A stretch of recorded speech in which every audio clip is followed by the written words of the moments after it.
Hello everyone, so welcome to my channel Miss Botanophilic and in today's video I'll be telling you about the topic the chromosomal aberration. So आज की video में हम लोग chromosomal अबरेशन के बारे में पढ़ने वाले हैं। तो आप लोग मेरी वीडियो को पूरा देखें और अच्छे से सुने कि मैं इसमें क्या आप लोगों को बताने वाली हूँ, क्योंकि नोट्स तो आप लोग को अच्छे से अवेलेबल हो जाएंगे, लेकिन आपको ये समझ में नहीं आएगा कि इस नोट्स में एक्चुअली लिखा क्या है। तो इसके लिए आप लोग मेरी वीडियो पूरा देखा करिए और लाइक ज़रूर दिया करिए, क्योंकि आप में से बहुत लोग वीडियो तो देख लेते हैं लेकिन लाइक कोई नहीं करता है। तो इससे क्या है कि मोटिवेशन नहीं मिलती हम लोग को और वीडियोज़ बनाने की। तो अगर आप चाहते हो कि मैं ऐसे ही आप लोग के लिए वीडियोस बनाती रहूँ, तो आप प्लीज़ लाइक किया करिए और वीडियो को ज़्यादा से ज़्यादा शेयर कीजिए, ताकि मुझे भी मोटिवेशन मिले ऐसी आगे को वीडियो बनाने में। ठीक है। So now without wasting time let's get started. So what are actually chromosomal aberration? इसके कुछ और भी ऑल्टरनेटिव नेम्स होते हैं, लाइक क्रोमोसोमल एनोमलीज या फिर क्रोमोसोमल एबनॉर्मेलिटीज। तो अगर आपके एग्जाम में एनोमली आ जाता है या फिर एबनॉर्मेलिटी आ जाता है या फिर अबरेशन आता है और उसके आगे क्रोमोसोमल वर्ड जुड़ा हुआ होता है, तो यानी कि क्रोमोसोम में जो चेंजेस होते हैं, जो उसमें कुछ ऐसी खामियां होती है, तो उन्हीं को हम लोग क्रोमोसोमल अबरेशन बोलते हैं, राइट। तो क्रोमोसोमल अबरेशन का दूसरा नाम क्रोमोसोमल एनोमलीज और क्रोमोसोमल एबनॉर्मेलिटीज होता है। जनरली जो क्रोमोसोमल अबरेशन होता है उसकी एक पर्टिकुलर डेफिनेशन होती है, that is the change in the number of chromosome within a cell और the change in the arrangement of the gene within the chromosome is called as chromosomal aberration, right. तो basically क्या होता है, जब किसी भी cell के अंदर क्रोमोसोम के नंबर में चेंज आता है या फिर जीन्स के अरेंजमेंट में चेंज आता है, तो इस पर्टिकुलर सिचुएशन को हम लोग क्रोमोसोमल अबरेशन बोलते हैं, right. Now, these chromosomal aberration are responsible for causing damage based on severity of the changes in the genes or the chromosome.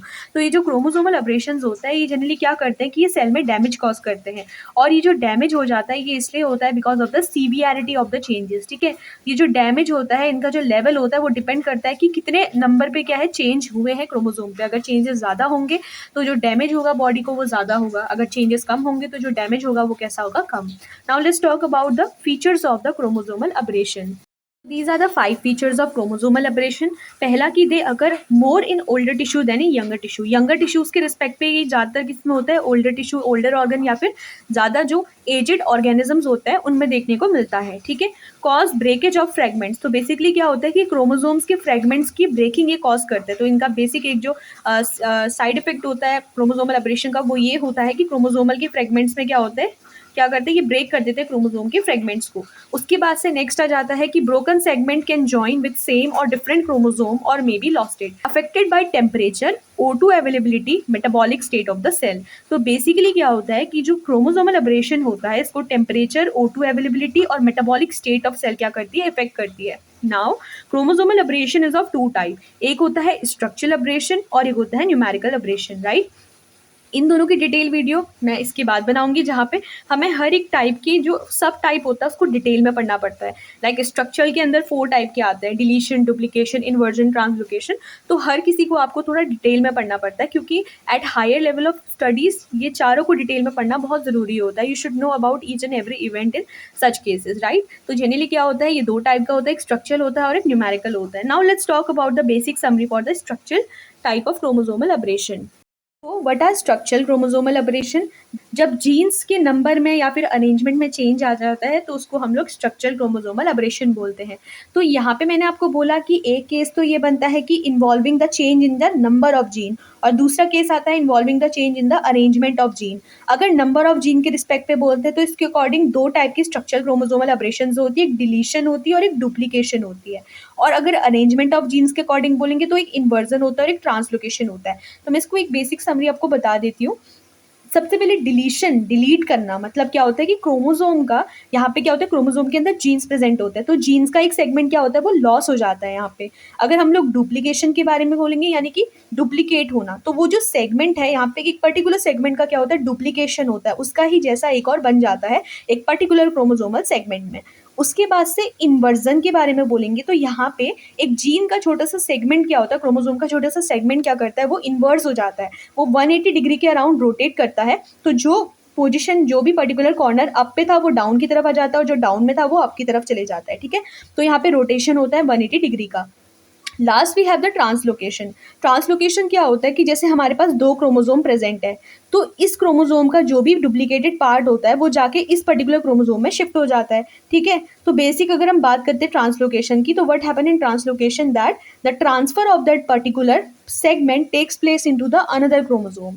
वो उस क्रोमोसोम में ना होके किसी और क्रोमोसोम में जाके क्या होता है, अटैच हो जाता है। तो इस पर्टिकुलर कंडीशन को हम लोग ट्रांसलोकेशन बोलते हैं। ठीक है, तो इतना समझ में आया कि स्ट्रक्चर जो हो जाते हैं वो होता है कि जब नंबर और अरेंजमेंट ऑफ जीन में चेंजेस आते हैं। अगर नंबर ऑफ जीन में चेंजेस आ रहे हैं तो उसके अकॉर्डिंग दो कंडीशन बनती है, डिलीशन या फिर डुप्लीकेशन। और अगर अरेंजमेंट ऑफ जीन में चेंज आ जाता है तो एक होता है इन्वर्जन और दूसरा होता है translocation. Now let's talk about the basic for the numerical chromosomal aberration. This is about the numerical chromosomal aberration. तो न्यूमेरिकल क्रोमोसोमल अबरेशन क्या बोलता है कि there is the change in the number of chromosome within the cell. जब number of chromosome में change आ जाता है, वहां हमने पढ़ा स्ट्रक्चर वाले में कि जीन में चेंज आता है, न्यूमेरिकल उसमें जीन में चेंज आ जाता है। और न्यूमेरिकल अबरेशन के बारे में कहेंगे तो यहाँ पे नंबर ऑफ क्रोमोसोम में चेंज आ जाता है, किसके अंदर, सेल के अंदर। अब नंबर ऑफ क्रोमोसोम के अकॉर्डिंग हमारे पास दो टाइप के हो जाते हैं अबरेशन। एक, अगर हम बात करते हैं इसमें कि जब हमें लॉस होता है क्रोमोसोम का, और एक होता है जब गेन होता है। तो लॉस के टाइम पे क्या होता है कि जो पर्टिकुलर सेगमेंट होता है, एक पर्टिकुलर क्रोमोसोम होता है, वो क्या करता है, वो लॉस हो जाता है। और यहाँ पे क्या होता है, एक न्यू क्रोमोसोम आके ऑलरेडी जो एक पेयर प्रेजेंट होता है क्रोमोसोम का, उसमें ऐड हो जाता है। ठीक है, तो नंबर ऑफ क्रोमोसोम की जब हम बात करते हैं न्यूमेरिकल अबरेशन, वो दो टाइप का होता है, या तो हमें क्रोमोसोम का लॉस होता है या फिर क्रोमोसोम का गेनिंग होती है, राइट। इसके बाद से न्यूमेरिकल अबरेशन में हम लोग दो चीज बहुत डिटेलिंग में पढ़ते हैं, एक होती है यूप्लॉइडी और एक होती है एनोप्लॉइडी। ठीक है, तो यूप्लॉइडी एन्यूप्लॉइडी क्या होती है कि यू मतलब होता है इवन और एन्यू मतलब होता है ऑड। तो इवन कहने का मतलब है यहाँ पे हमेशा इवन यूनिट देखने को मिलेगी क्रोमोसोम की, राइट। और एन्यूप्लॉइडी में क्या होती है, ऑड यूनिट्स देखने को मिलती है, राइट। तो सिंपल सी बात है कि हम लोग यहाँ पे दो चीज़ों को डिटेल में पढ़ेंगे, यूप्लॉइडी और एन्यूप्लॉइडी के बारे में। तो इसके लिए मैं सेपरेट वीडियो बनाऊंगी, क्योंकि ये वीडियो क्या अगर इसमें बनाती हूँ तो ये बहुत लॉन्ग हो जाएगी। So these are the only notes under the topic chromosomal aberrations. If the video is helpful, then please like, share and subscribe. Thank you.